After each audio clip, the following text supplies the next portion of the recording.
Hello everyone, the Green Scorpion here to talk about one of my favorite elements of gaming. Many gamers look forward to the levels and areas in video games that utilize different themes and challenges, and enthusiasts like myself find enjoyment in talking about them. We love talking about the intensity of fire levels, the frustration of water levels, and the endless beauty of space levels, and that's just the tip of the iceberg that you see in Haloska. However, in a game that doesn't rely on fixed level progression, something is needed in order to unite these areas and make them accessible in an interesting fashion, and that's what the Overworld is for. These hub worlds have become a staple in adventure games and have since broken the mold and expanded into many other gaming genres. Some are memorable, some are beautiful, and some we can't even recall for one reason or another. One thing that many great overworlds have in common though is great music to go along with it. These overworld themes often serve to set the mood of the game and give players a sense of what is to come, and many of gaming's greatest overworld themes are incredibly memorable and astonishing that they have become classics.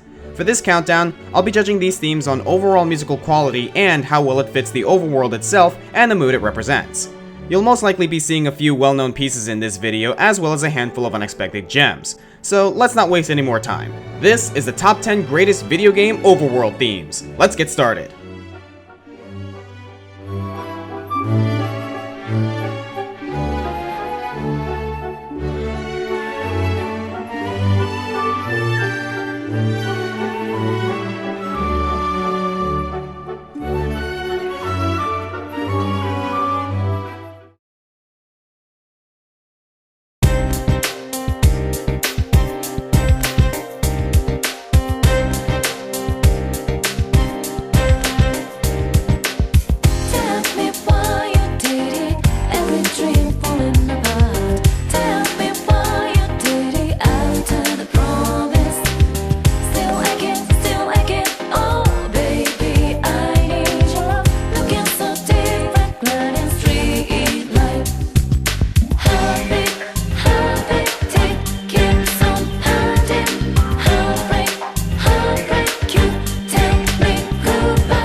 The entire soundtrack of Persona 4 can pretty much be described with one word: catchy.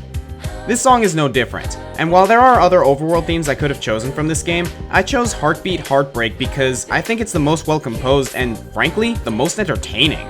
It keeps a pretty steady level of dynamics throughout the whole song, and it utilizes some well executed synths, a nice piano, and some really pleasant vocals. However, the greatest element of this song is that beat. The percussion constantly pumps out an incredibly captivating rhythm to make this song one of the most memorable in the game, which is very appropriate for an overworld theme. If I had one complaint, it would be that I can't understand the lyrics for the life of me, but honestly, I don't care. I still love listening to this song.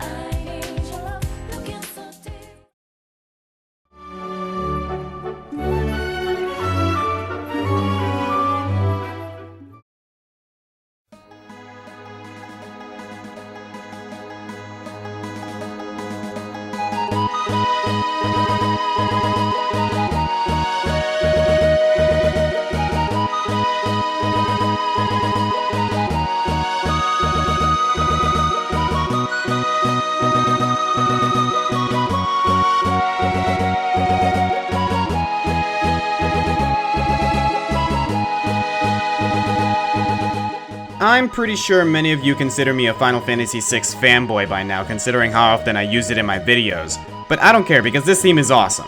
What makes Terra from Final Fantasy VI so effective is that it gives off a sense of vastness.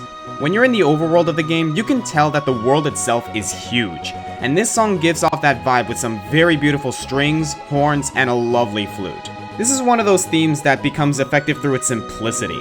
There's not a lot of crazy stuff going on with this song, allowing the player to fully immerse themselves in the world before them and appreciate the serenity of the overworld that matches the serenity of this theme.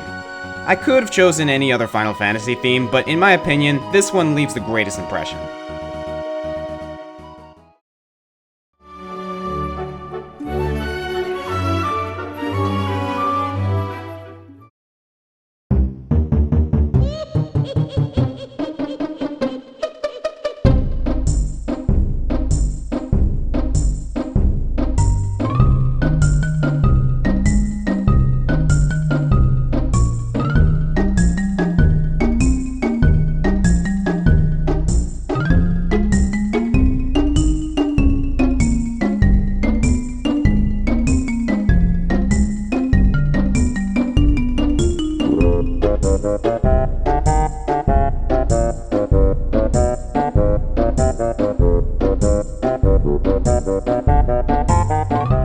This theme pretty much fits in with Heartbeat Heartbreak in terms of how catchy it is, because anyone who took the time to beat Banjo-Kazooie will have this song stuck in his or her head for months.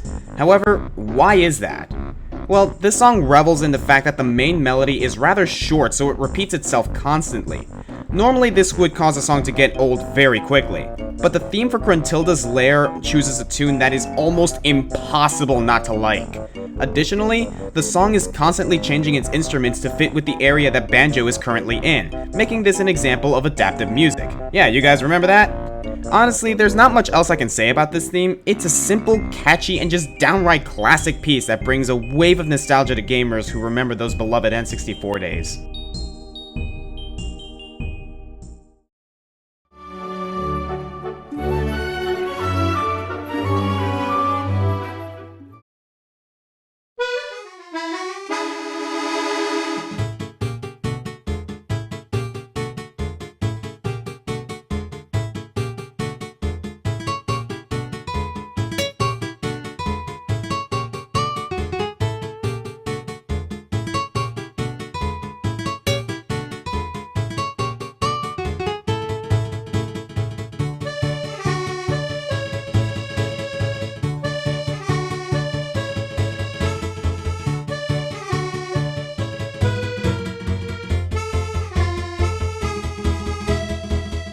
Out of all the overworld themes from the 3D Mario games, this is the one gamers probably remember the most. While Peach's Castle is a classic, and Rosalina's Comet Observatory is absolutely beautiful, Delfino Plaza from Super Mario Sunshine is superior due to how well it fits the atmosphere of Delfino Isle, and due to how memorable it is. One thing that I find truly impressive with this song is the amount of instruments used to create the song. By that I mean there are only 4. We have the expertly played accordion accompanied by 2 guitars. Something to note here is that this song doesn't even have an established percussion. The rhythm is instead done by one of the 2 guitars, while the other guitar alternates with the accordion to play the song's melody. The 4th instrument is a percussion instrument. However, it's actually a set of bongos that only start playing when you start riding Yoshi. I honestly didn't even notice the lack of instruments until I started doing this countdown, but the fact that it uses only a maximum of 4 instruments only increases the favor I have with this theme. This may be an overused phrase, but this song is a living example that less is certainly more.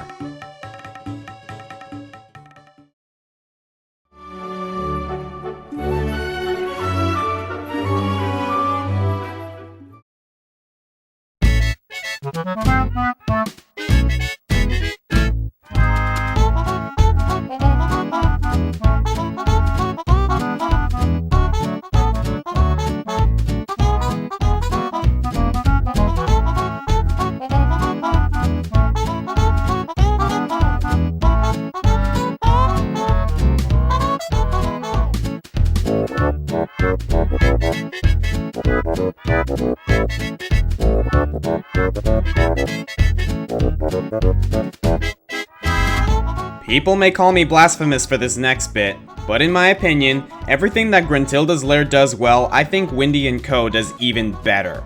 Windy & Co. from Conker's Bad Fur Day is such a pleasant tune taken in many different directions with many different styles and sounds. The melody is relatively simple, making it easy to remember, and just like Gruntilda's Lair, this is another example of adaptive music where the song changes depending on where Conker is at the time. What allows Windy & Co. to stand tall, however, is the fact that not only do the instruments change, but the notation does as well. It also gains points for the sheer amount of instruments it throws at us. Trumpets, clarinets, banjos, whistles, kazoos. They throw in freaking kazoos! I also love the fact that this is such a peppy and easygoing theme that contrasts the absolutely insane motif that this game entails. This is another one of those classics from the N64 days that many gamers still love today. It's well composed, it's catchy, it's creative, and it's just a full ensemble of fun.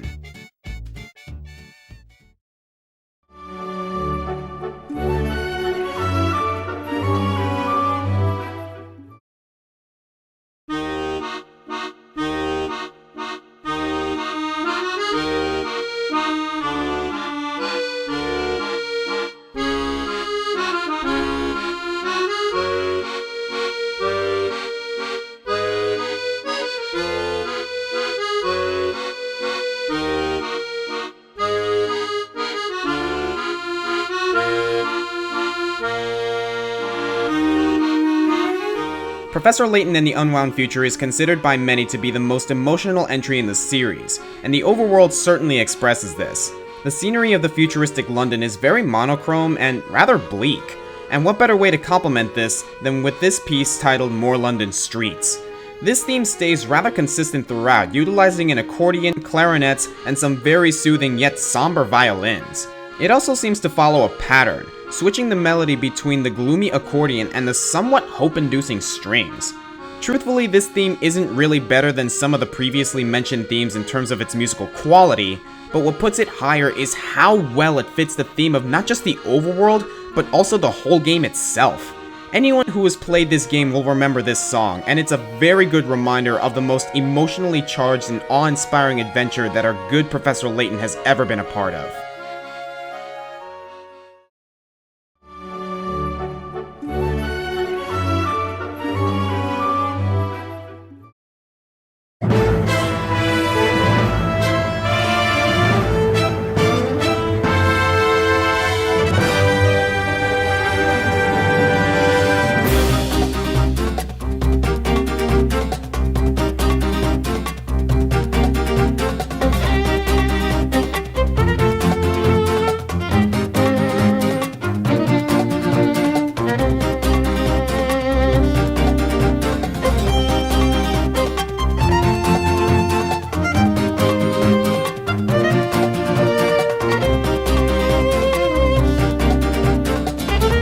The Dark World theme from The Legend of Zelda: A Link to the Past is a classic, and the Low World theme from The Legend of Zelda: A Link Between Worlds only made it better. This theme keeps a pretty steady pace going with even dynamics and a nice tempo, but it expresses a real sense of adventure even more so than the Hyrule theme. What's also prominent with this theme is how memorable it is. Not only is the melody very recognizable, but the instrumentation plays a huge part in it as well. The strings and guitars are just wonderful, especially when complemented with some very well played horns and drums. Honestly, this theme is just great. It's memorable, it's grand, and it's an overall great new twist on a true classic.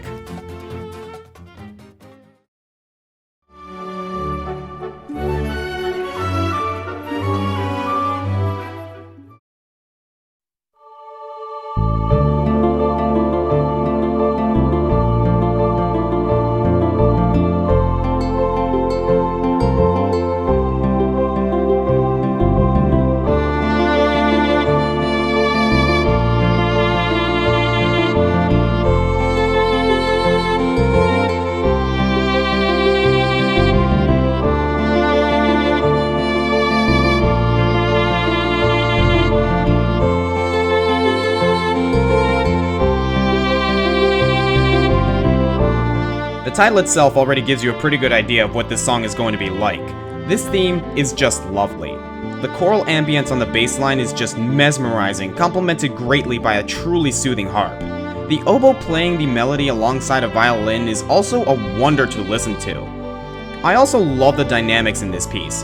The notes from the oboe sound like they just flow in, while the voices and the harp continuously play at a nice level.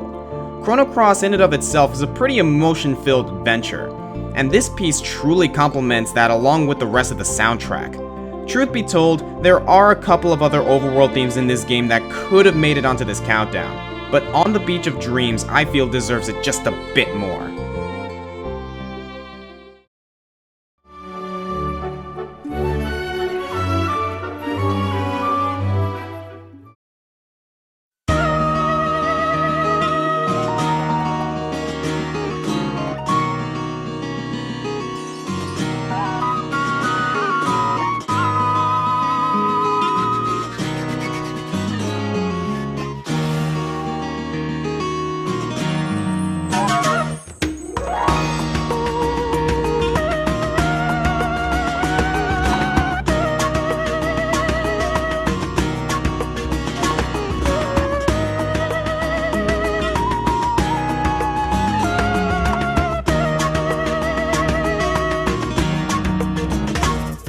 I'm going to openly admit that I don't really have any interest in playing this game, but good lord, the soundtrack of this game is just beautiful. This song in particular, titled Following the Footsteps, truly shows that some of video games' greatest overworld themes, or musical themes in general, can come from the most unexpected places. This song's main attraction is that array of flutes. The flutes make the melody of this theme as the background is crowded with a soothing guitar, a melodic piano, drums, pan flutes, and some breathtaking strings. Truth be told, many of you have probably never heard of this song, but this theme hits all of the right notes for an overworld theme. It has a memorable tune, it fits the overworld of the game and the game's overall feel, and the quality of this song is just magnificent. In fact, the only reason this is number 2 is because the number 1 theme takes precedence in terms of quality. So what say we get to it?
Words cannot express the sheer beauty of this piece, but I'll do my best here. Within the past year, I can safely say that Skyrim is one of the greatest and downright most awe-inspiring games I have ever played, and part of that is because of the soundtrack. While traveling the overworld, the vastness of the wilds and the beauty of the mountains astonished me, and this piece only reinforced that feeling. Known as Far Horizons, this song truly expresses the feeling of vastness, and that's the key word there. Skyrim's overworld is enormous, and this piece gave me a very good idea of just how enormous. This piece is very legato, or flowing, and it just captures you with its harmonic composition and remarkable sounds. The horns at the very beginning are enough to draw your attention, and it then proceeds to bring in vocals and strings to create a truly breathtaking piece. There isn't even any percussion, it's all ambience and flow, reinforcing the mood while keeping to the background like a good overworld theme should. And then, when that piece hits the climax, you can't help but just stand there and take it all in.